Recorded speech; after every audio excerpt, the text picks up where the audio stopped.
সংবাদ সবাইকে স্বাগত জানাচ্ছি আমি ফিরোজ তোহা। শুরুতে সংবাদ শিরোনাম জানিয়ে দিব সর্বশেষ গুরুত্বপূর্ণ আপডেট সংবাদ। শুরুতে শিরোনাম, দ্বন্দ্ব গ্রুপিং এবং সিনিয়র নেতাদের নিয়ে কুরুচিপূর্ণ মন্তব্য রোধে কঠোর হচ্ছে বিএনপি। বিএনপিকে ঢেলে সাজানোর উদ্যোগ নেওয়া হয়েছে। রাজপথে আন্দোলনকে জোরদার, দলীয় কোন্দল নিরসনের উদ্যোগ নেওয়া হয়েছে। মেয়াদোত্তীর্ণ কমিটি ভেঙে নতুন কমিটি করার উদ্যোগ নেওয়া হয়েছে।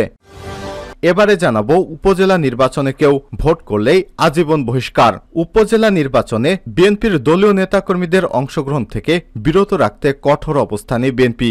দলীয় আদেশ অমান্য করে কেউ যদি ভোটে অংশগ্রহণ করে তাহলে তাকে আজীবনের জন্য বহিষ্কার করা হবে।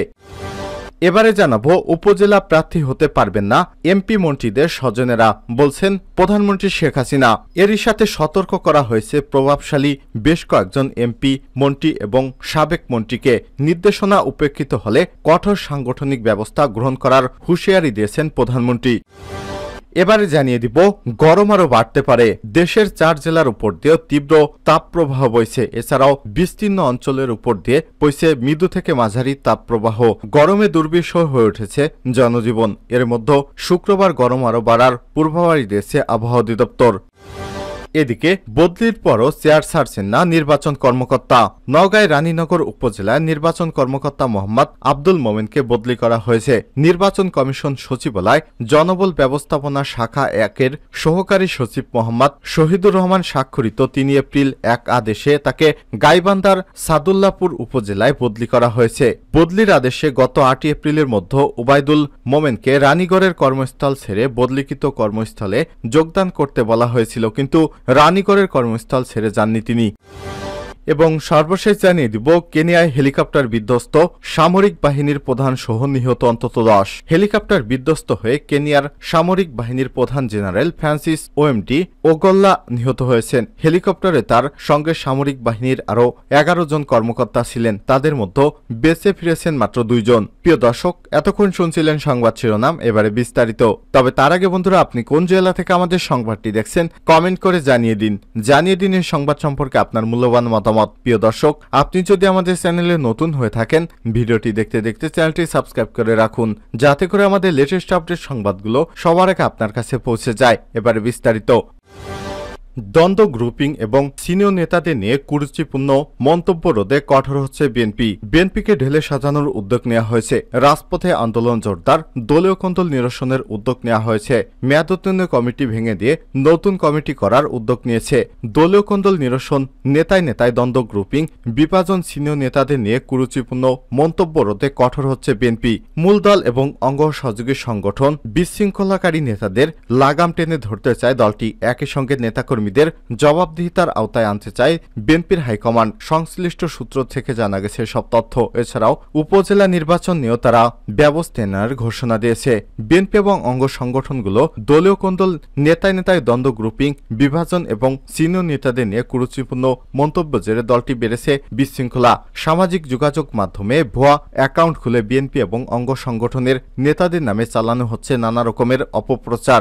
যুগান্তরকে এ বিষয়ে সুনির্দিষ্ট তথ্য দিয়েছে সংশ্লিষ্ট একাধিক দায়িত্বশীল একটি সূত্র বলছে, এসব ঘটনায় বিব্রত কেন্দ্রীয় নেতারা। এসব অপপ্রচারকারীকে শনাক্তকরণের জন্য কয়েকজন কেন্দ্রীয় নেতাকে দায়িত্ব দিয়েছে বিএনপির হাইকমান্ড। বিএনপির ভারপ্রাপ্ত চেয়ারম্যান তারেক রহমান এ বিষয়ে কঠোর অবস্থানে রয়েছেন। কেউ হ্যাই করে কথা বলে তার বিরুদ্ধে ব্যবস্থা নেওয়া হবে। বিএনপির ঢাকা বিভাগীয় সাংগঠনিক সম্পাদক অ্যাডভোকেট আব্দুস সালাম আজাদ যুগান্তরকে বলেছে, উপজেলা নির্বাচনে বিএনপিতে যারা প্রার্থী হয়েছেন তাদের সঙ্গে আমরা যোগাযোগ করছি। তাদের সাব বলে দেওয়া হয়েছে, দল যেখানে নির্বাচনে যাবে না সেখানে তারা যেন নির্বাচন থেকে সরে আসেন, দলীয় শৃঙ্খলা মেনে চলেন, অন্যথায় বিএনপির সাংগঠনিক ব্যবস্থা গ্রহণ করা হবে। তবে অনেকেই বিষয়টি ভেবে দেখবেন বলে জানিয়েছেন। আশা করি প্রথম ধাপের নির্বাচনে যারা ইতিমধ্যে মনোনয়নপত্র জমা দিয়েছে তারা তা প্রত্যাহার করে নেবেন।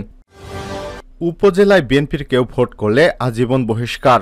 উপজেলা নির্বাচনে দলীয় নেতাকর্মীদের অংশগ্রহণ থেকে বিরত রাখতে কঠোর অবস্থানে বিএনপি। দলীয় আদেশ অমান্য করে কেউ যদি নির্বাচনে অংশ নিলে তাকে আজীবন বহিষ্কার করা হবে। বিএনপির হাইকমান্ড এই সিদ্ধান্ত নিয়েছে। ইতিমধ্যে যারা মনোনয়নপত্র সংগ্রহ করেছেন তাদের মনোনয়নপত্র প্রত্যাহারের নির্দেশনা দেওয়া হয়েছে। বৃহস্পতিবার সংশ্লিষ্ট বিভাগেও সাংগঠনিক এবং স্ব-সাংগঠনিক সম্পাদকেরা প্রার্থীদের সঙ্গে কথা বলে দলের এমন নির্দেশনার কথা কথা জানিয়েছেন। একই সঙ্গে কেন্দ্রের সিদ্ধান্ত উপেক্ষা করে ভোটে অংশ নিলে সাংগঠনিক ব্যবস্থা নেয়ার কথা প্রার্থীদের স্মরণ করিয়ে দেওয়া হয়েছে। জানানো হয়, ভোটে গেলে শৃঙ্খলা ভঙ্গের দায়ে আজীবন বহিষ্কার করা হবে। এছাড়াও বৃহস্পতিবার রাতে ভারপ্রাপ্ত চেয়ারম্যানের সঙ্গে বিভাগীয় সাংগঠনিক সম্পাদকদের ভার্চুয়ালি বৈঠক হয়। সেখানে বাকি ধাপের উপজেলা নির্বাচনে যাতে দলীয় কোনো প্রার্থী অংশ না নেয় সে বিষয়ে প্রয়োজনীয় পদক্ষেপ নিতে সাংগঠনিক সম্পাদকদের নির্দেশনা দিয়েছে বিএনপির হাইকমান্ড। নির্দেশনা পেয়ে তারা কাজ শুরু করেছেন। আসন্ন উপজেলা নির্বাচন বর্জনের সিদ্ধান্ত নিয়েছে বিএনপি এবং তাদের মিত্র রাজনৈতিক দলগুলো। নেতারা জানিয়েছেন, নির্দেশনা অমান্যকারী নেতাদের বিষয়ে কোনো ধরনের ছাড় না দেওয়ার সিদ্ধান্ত নেওয়া হয়েছে দলীয় ফোরামে। ইতিমধ্যে এমন সিদ্ধান্ত পৌঁছে দেওয়া হয়েছে তৃণমূলে। পাশাপাশি নির্বাচনে প্রার্থী হতে ইচ্ছুক পদধারী নেতাদের দেওয়া হয়েছে সতর্কবার্তা। কেউ যেন সরকারে পাতানো ফাঁদে জড়িয়ে উপজেলা নির্বাচনে অংশ না নেয় সেজন্য তৃণমূলের সঙ্গে নিয়মিত যোগাযোগ বাড়িয়েছে কেন্দ্রীয় নেতারা। এমন পরিস্থিতিতে কেউ নির্বাচনে অংশ নিলে কিংবা প্রত্যক্ষ ও পরোক্ষভাবে জড়িত থাকলে তাদের বিরুদ্ধে সাংগঠনিক ব্যবস্থা গ্রহণ করা হবে। উপজেলায় প্রার্থী হতে পারবেন না মন্ত্রী এমপিদের স্বজনেরা, বলছেন শেখ হাসিনা। উপজেলা পরিষদ নির্বাচনে স্থানীয় এমপি মন্ত্রীদের প্রভাবমুক্ত রাখতে কঠোর অবস্থানে আওয়ামী লীগ প্রার্থী হতে পারবেন না এমপি মন্ত্রীদের পরিবারের সদস্য বা নিকট আত্মীয়রা। যারা প্রার্থী হয়েছেন তাদের সরে দাঁড়াতে কেন্দ্র থেকে দেওয়া হচ্ছে নির্দেশনা। ইতিমধ্যে প্রভাবশালী কয়েকজন এমপিকে সতর্ক করা হয়েছে। তাদের মধ্যে আছেন আওয়ামী লীগের কেন্দ্রীয় নেতা, সাবেক মন্ত্রী। এ বিষয়ে দলীয় সভাপতি প্রধানমন্ত্রী শেখ হাসিনার কঠোর নির্দেশনার কথাও জানানো হয়েছে। তাদের নির্দেশনা উপেক্ষিত হলে তাদের বিরুদ্ধে সাংগঠনিক ব্যবস্থা নেওয়ার হুঁশিয়ারিও দিচ্ছে দলের বিভাগীয় দায়িত্বপ্রাপ্ত নেতারা। আওয়ামী লীগ নেতারা বলছেন, অবাধ, সুষ্ঠু, নিরপেক্ষ, শান্তিপূর্ণ নির্বাচন করতেই এমন সিদ্ধান্ত গ্রহণ করা হয়েছে। কেউ যেন নির্বাচনের পরিবেশ নষ্ট না করতে পারে সে বিষয়ে শুরু থেকেই কঠোর বার্তা দেওয়া হচ্ছে দলটির পক্ষ থেকে। দলীয় সূত্র থেকে জানা গেছে, আওয়ামী লীগের সাধারণ সম্পাদক এবং সড়ক পরিবহন ও সেতুমন্ত্রী ওবায়দুল কাদের বৃহস্পতিবার ধানমন্ডিতে আওয়ামী লীগের সভাপতির রাজনৈতিক কার্যালয়ে দলের বিভাগীয় দায়িত্ব পাওয়া কয়েকজন নেতার সঙ্গে অনির্ধারিত বৈঠক করেন। এতে আওয়ামী লীগের সাংগঠনিক সম্পাদক আবু সাইদ আল মাহমুদ স্বপন, এস.এম. কামাল হোসেন, মির্জা আজম, আফজাল হোসেন, দপ্তর সম্পাদক বিপ্লব বড়ুয়া, উপদপ্তর সম্পাদক সাইম খান প্রমুখ উপস্থিত ছিলেন। বৈঠকে আওয়ামী লীগের সভাপতি প্রধানমন্ত্রী শেখ হাসিনার বরাত দিয়ে দলের সাধারণ সম্পাদক ওবায়দুল কাদের এ বিষয়ে নির্দেশনার কথা জানান। একই সঙ্গে সাংগঠনিক সম্পাদক এবং দপ্তরকে সারা দেশে মন্ত্রী সংসদ সদস্যদের স্বজন ও পরিবারের সদস্যরা যারা নির্বাচনে অংশগ্রহণ করছেন সেই তালিকা তৈরির নির্দেশনা দিয়েছেন তিনি। আওয়ামী লীগের দপ্তর সূত্র থেকে জানা গেছে, সাধারণ সম্পাদকের কাছ থেকে দলীয় সভাপতির নির্দেশনা পার পরই দলটির দায়িত্বপ্রাপ্ত সাংগঠনিক সম্পাদকেরা নিজ নিজ বিভাগে মন্ত্রী এবং সংসদ সদস্যদের দলের এই নির্দেশনা জানাতে শুরু করেছে।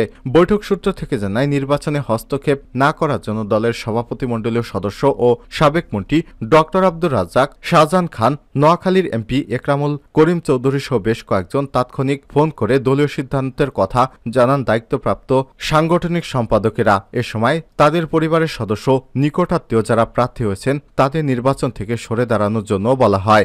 জানতে চাইলে আওয়ামী লীগের যুগ্ম সাধারণ সম্পাদক আফম বাহাউদ্দিন নাসিম যুগান্তরকে বলেছেন, নির্বাচনের পরিবেশ সুষ্ঠু শান্তিপূর্ণ রাখতেই এমন সিদ্ধান্ত নেওয়া হয়েছে। আমরা চাই অবাধ, সুষ্ঠু ও শান্তিপূর্ণ নির্বাচনকে কোনোভাবেই প্রশ্নবিদ্ধ করার কোনো সুযোগ কাউকে দেয়া হবে না। এটা আমাদের দলের সভাপতি প্রধানমন্ত্রী শেখ হাসিনার নির্দেশ। গরম আরও বাড়তে পারে। দেশের 4 জেলার উপর দিয়ে তীব্র তাপপ্রবাহ বইছে। এছাড়াও বিস্তীর্ণ অঞ্চলের উপর দিয়ে বইছে মৃদু থেকে মাঝারি তাপপ্রবাহ। গরমে দুর্বিষহ হয়ে উঠেছে জনজীবন। এর মধ্যে শুক্রবার গরম আরও বাড়ার পূর্বাভাস দিয়েছে আবহাওয়া অধিদপ্তর। বৃহস্পতিবার দেশের সর্বোচ্চ তাপমাত্রা 40.4 ডিগ্রি সেলসিয়াস ছিল যশোর ও চুয়াডাঙ্গায়। ঢাকার সর্বোচ্চ তাপমাত্রা ছিল 36.8 ডিগ্রি সেলসিয়াস। বৃহস্পতিবার সিলেট, চট্টগ্রাম, বরিশালের 2-1 জায়গায় ঝড় বৃষ্টি হয়েছে। বৃহস্পতিবার সকাল থেকে শুক্রবার সকাল পর্যন্ত সবচেয়ে বেশি 21 মিলিমিটার বৃষ্টি হয়েছে মৌলভীবাজারের শ্রীমঙ্গলে। আবহাওয়াবিদ মোহাম্মদ আবুল কালাম মল্লিক জানান, ঢাকা, চট্টগ্রাম, সিলেট বিভাগের 2-1 জায়গায় অস্থায়ীভাবে দমকা অথবা ঝোড়ো হাওয়া বৃষ্টি অথবা বজ্রসহ বৃষ্টি হতে পারে। সেই সঙ্গে কোথাও কোথাও বিক্ষিপ্তভাবে শিলাবৃষ্টি হতে পারে। এছাড়াও অন্যত্র অস্থায়ীভাবে আংশিক মেঘলা আকাশ সহ আবহাওয়া প্রধানত শুষ্ক থাকতে পারে। এ সময় সারা দেশে দিনের তাপমাত্রা বাড়তে পারে এবং রাতের তাপমাত্রা প্রায় প্রায় অপরিবর্তিত থাকতে পারে। জলীয় বাষ্পের আধিপত্যের কারণে অস্বস্তি বাড়তে পারে। বাগেরহাট, যশোর, চুয়াডাঙ্গা, কুষ্টিয়া জেলার উপর দিয়ে তীব্র তাপপ্রবাহ এবং দিনাজপুর, রাঙ্গামাটি, চাঁদপুর, খুলনা, সাতক্ষীরা, বরিশাল ও পটুয়াখালী জেলা সহ ঢাকা, রাজশাহী বিভাগের উপর দিয়ে মৃদু থেকে মাঝারি ধরনের তাপপ্রবাহ বয়ে যাচ্ছে, তা অব্যাহত থাকতে পারে বলে জানিয়েছে এই আবহাওয়াবিদ।